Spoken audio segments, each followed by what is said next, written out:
Perhaps you cannot imagine life without microwave ovens and many other modern conveniences. Believe it or not, people got by without many of these handy items, including smartphones and laptops. Here is a brief look at the past to give you an idea what life was like for your parents or grandparents not that long ago.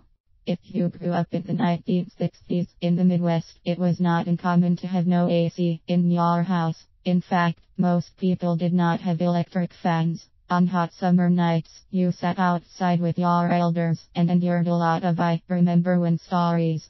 If you wanted to stay cool, you made a fan out of paper.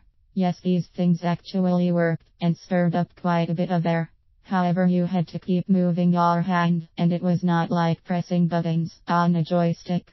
If you wanted hot food, you either waited till mom cooked dinner or set it out in the summer sun for a while. Setting it outdoors was fine, as long as you did not mind the occasional insect that would land on your food. In the 60s, kids usually took baths about once a week in a bathtub. This was not a big deal, as most kids then were not that interested in bathing anyway. During the school year, Sunday night baths would become a bittersweet experience. You got to watch the Ed Sullivan Show, but you had to think about Monday morning school. There were no cell phones, personal computers, and very few digital clocks. This meant you had to learn how to tell time from a clock made out of a paper plate, a brad, and paper hands. Contrary to popular belief, most kids those days did not have to walk to school in the blinding snow. However, it was as unusual as summer snow to have school cancelled due to the weather. In the 60s, you either walked to school or rode the bus 99% of the time.